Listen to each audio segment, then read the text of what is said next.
누가복음 4장 1절부터 2절, 13절부터 21절 말씀. 예수께서 성령의 충만함을 입어 요단강에서 돌아오사 광야에서 40일 동안 성령에게 이끌리시며 마귀에게 시험을 받으시더라. 이 모든 날에 아무것도 잡수시지 아니하시니 날수가 다함에 줄이신지라. 마귀가 모든 시험을 다한 후에 얼마 동안 떠나니라. 예수께서 성령의 능력으로 갈릴리에 돌아가시니 그 소문이 사방에 퍼졌고 친히 그 여러 회당에서 가르치심에 뭇 사람에게 칭송을 받으시더라.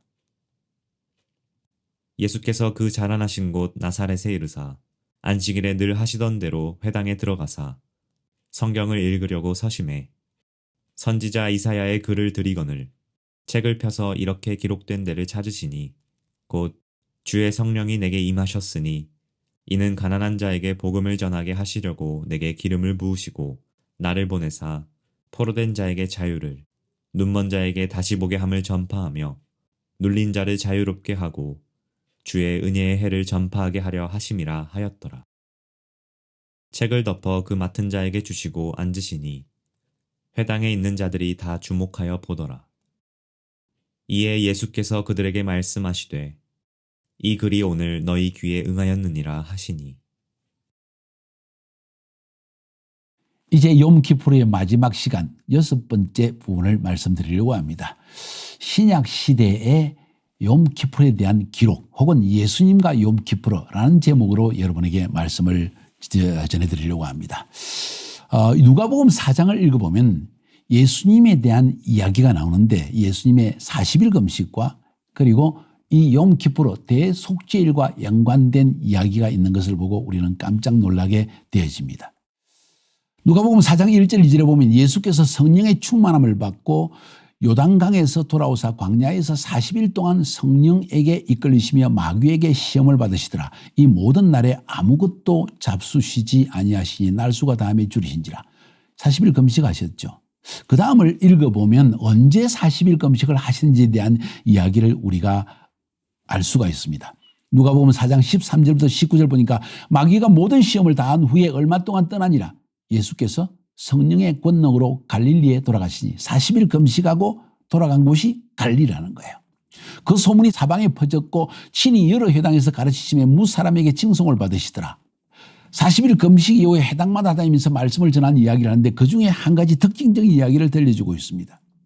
예수께서 그 자라나신 곳 나사렛의 이름에 안식일에 자기 규례대로 회당에 들어가서 성경을 읽으시고 서심해 선지자 이사야의 글을 들이거늘 책을 펴서 이렇게 기록된 바를 찾으시니 곧 주의 성령이 내게 임하셨으니 이는 가난한 자에게 복음을 전하게 하시려고 내게 기름을 부으시고 나를 보내사 포로된 자에게 자유를, 눈먼 자에게 다시 보게 함을 전파하며 눌린 자를 자유케 하고 주의 은혜의 해를 전파하게 하려 하심이라 하였더라 하고 성경 말씀 이사야서 61장의 말씀을 주님은 읽으셨습니다. 이사야서 61장 한번 읽어볼까요?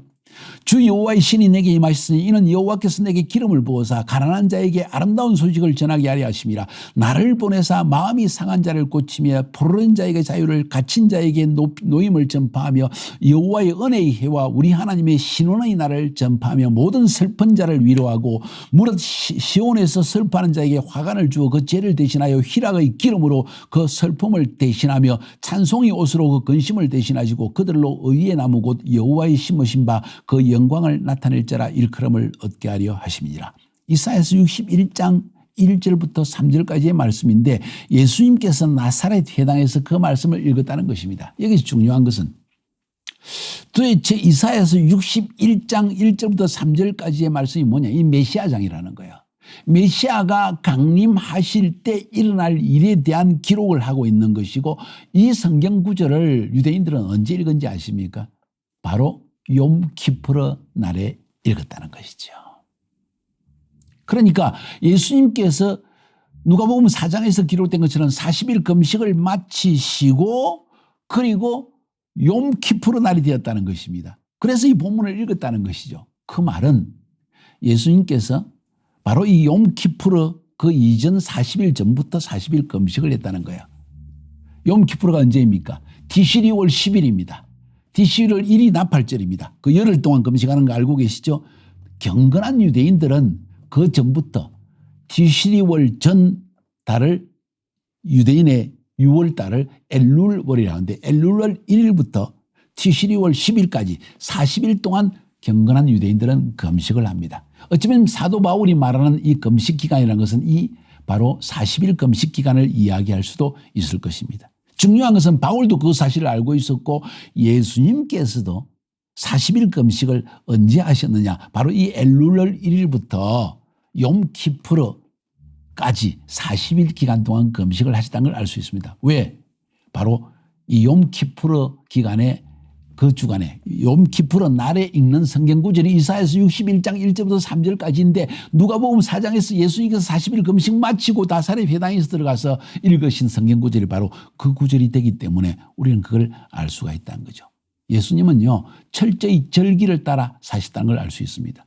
6월절 날 예수님은 십자가에 죽으십니다. 6월절을 성취하기 위해서. 그리고 초실절 6월절 바로 3일째 되는 날 부활하셨습니다.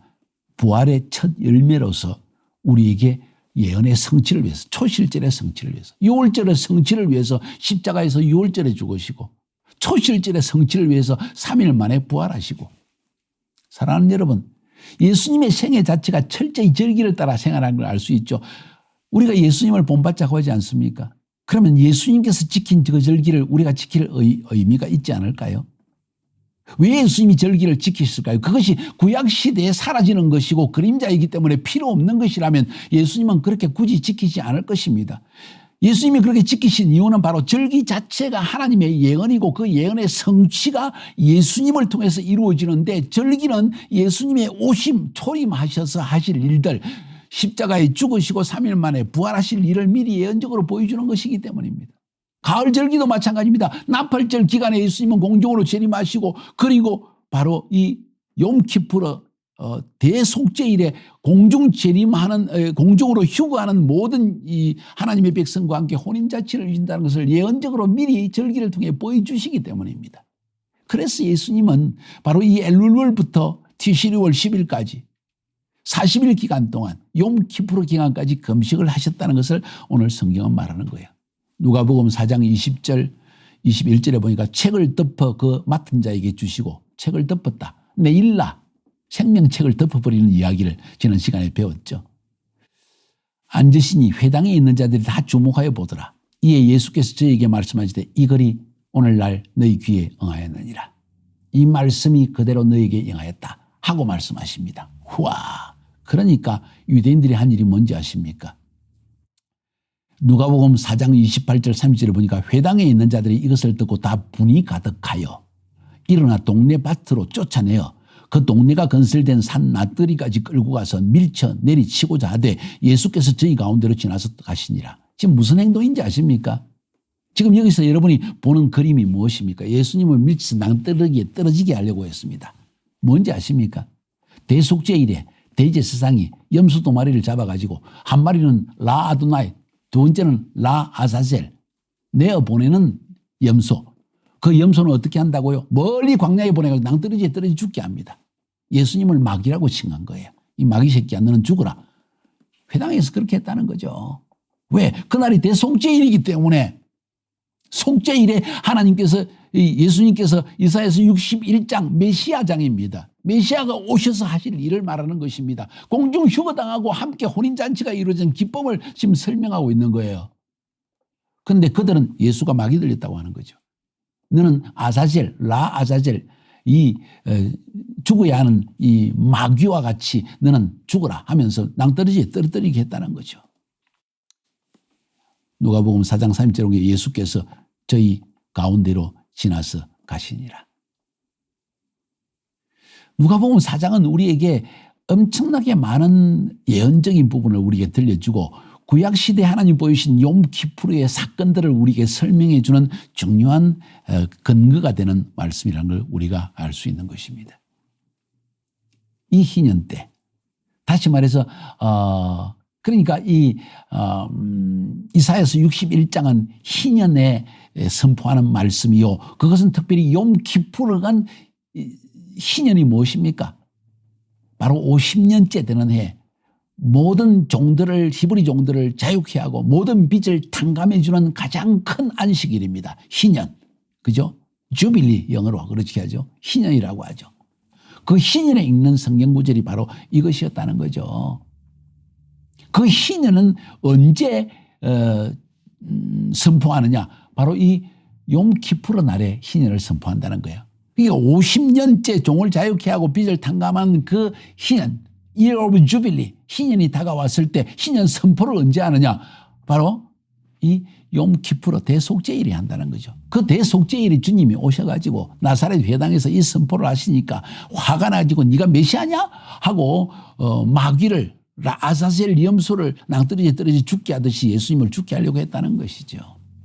그런데 그분은 우리의 죄를 완전한 속죄를 주시기 위해서 오신 메시아였다는 사실이에요. 히브리서 9장 24절 28절에 그리스도께서 참 것의 그림자인 손으로 만든 성소에 들어가지 아니하시고 오직 참 하늘에 들어가사 이제 우리를 위하여 하나님 앞에 나타나시고 대제사장이 해마다 다른 것을 피로써 성소에 들어가는 것 같이 대속죄일에 욤키푸르에 자주 자기를 드리려고 아니하실지니 그리하면 그가 세상을 창조할 때부터 자주 고난을 받아서야 할 것이로되 매년 주님이 고난당하느냐 아니란 거죠. 이제 자기를 단번에 제사로 드려 죄를 없게 하시려고 세상 끝에 나타나셨느니라. 언제? 욤키푸르 시즌에.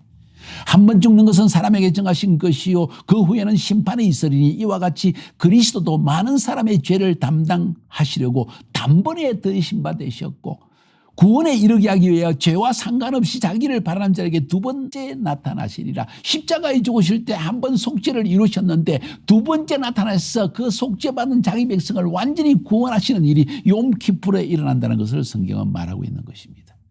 이 예수님께서 신랑으로 오셔서 공중으로 재림하시고 신부된 우리를 끌어올려 주실 것입니다.